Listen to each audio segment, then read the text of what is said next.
নমস্কার বন্ধুরা, রান্নাঘরে সবাইকে স্বাগত। আজ শেয়ার করব কালী পূজার দিনে নিরামিষ রান্না করবে কিভাবে। ডালিয়ার খিচুড়ির সাথে ফুলকপি কষা কিভাবে রান্না করবে। আশা করি এই রেসিপিটা তোমাদের ভালো লাগবে। কিভাবে ডালিয়ার খিচুড়ি আর নিরামিষ ফুলকপি কষা রান্না করব তাহলে দেখে নেওয়া যাক আজকের এই ভিডিওতে। ডালিয়ার খিচুড়ি রান্নার জন্য ডালিয়া আর মুগের ডাল নিয়ে নেব। ডালিয়ার খিচুড়ির জন্য ডালিয়া আর মুগের ডালের পরিমাণটা সমপরিমাণ নেব। প্রথমে শুকনো কড়াইতে 2 কাপ মুগ ডালকে দিয়ে গ্যাসটাকে লো ফ্লেমে রেখে ভালো করে ভেজে নেব, যতক্ষণ না মুগের ডাল থেকে ভাজা ভাজা গন্ধ বেরোয়। বেশ ভালো করে মুগের ডালটাকে উল্টে পাল্টে নাড়াচাড়া করে ভেজে নেব। ভাজা গন্ধ বেরোতেই গ্যাসটাকে অফ করে মুগের ডালটাকে ভালো করে ধুয়ে নেব। হাঁড়িতে জল গরমও চাপিয়ে দিয়েছি। জলটা গরম হতেই ভেজে ধুয়ে রাখা মুগ ডালটাকে দিয়ে দিয়েছি। মুগ ডালটাকে অর্ধেক সিদ্ধ করব আর গ্যাসটাকে লো ফ্লেমে করে রাখবো। আগেই বলেছি সমপরিমাণ ডাল আর ডালিয়া ব্যবহার করব, তাই সেই কাপের মাপেই 2 কাপ ডালিয়া একটি পাত্রে নিয়ে ভালো করে ধুয়ে নেব। মুগ ডালটা সিদ্ধ হতে একটু সময় লাগবে, ততক্ষণ ডালিয়ার মশলাটা রেডি করে নেব। খুব বেশি রিচ রান্না করব না, তার জন্য অল্প পরিমাণ আদা, 3টে টমেটো আর গোটা কয়েক কাঁচা লঙ্কা নিয়ে নেব। ডালটা ফুটতে শুরু করে দিয়েছে।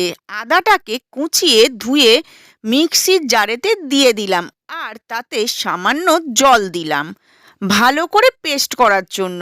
আদাটা পেস্ট করা হয়ে গেছে। এতক্ষণে ডালটাও অর্ধেক সিদ্ধ হয়ে গেছে। ধুয়ে রাখা ডালিয়াটাকেও দিয়ে দিলাম সিদ্ধ হওয়ার জন্য। আর অবশ্যই গ্যাসটাকে লো ফ্লেমে রাখবো। কড়াইতে সর্ষের তেল দিয়ে দিয়েছি। তেলটা গরম হতেই তাতে গোটা জিরে, তারপর তেজপাতা ফোড়নে দিয়ে দেব। ভাজা গন্ধ ছাড়তেই প্রথমে ধুয়ে রাখা টমেটোগুলো দিয়ে দিলাম আর গ্যাসটাকে লো ফ্লেমে রেখেই রান্নাটা করব।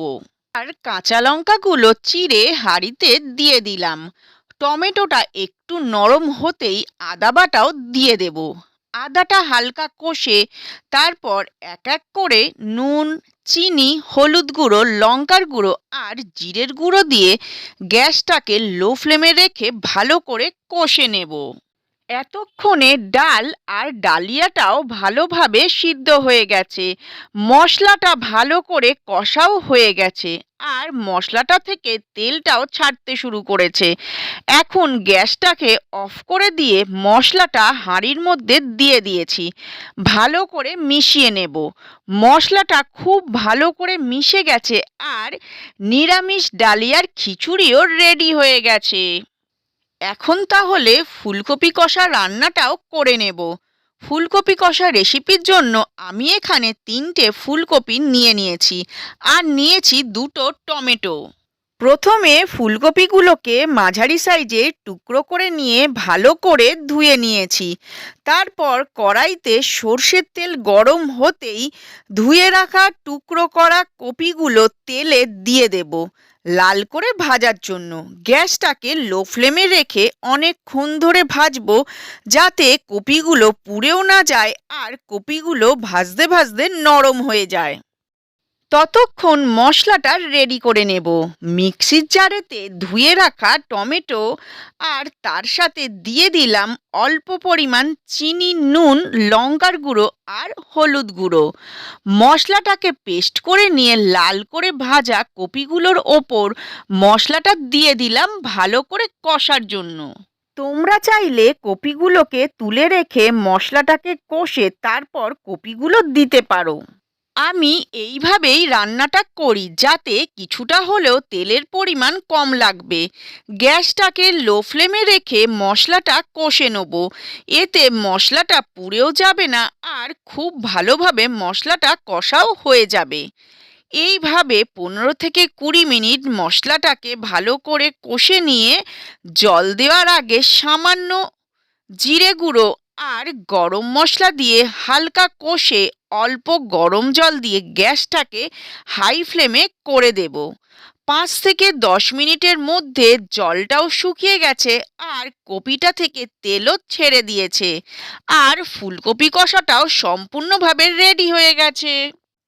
নিরামিষ দিনে এইভাবে ডালিয়ার খিচুড়ির সাথে ফুলকপি কষা খেতে খুবই সুস্বাদু লাগে। আশা করি নিরামিষ এই রেসিপি দুটো তোমাদের ভালো লাগলো। তাহলে আজকের মতো এই পর্যন্ত। আসি বন্ধুরা, আবার আসবো নতুন কোনো রান্নার রেসিপি নিয়ে।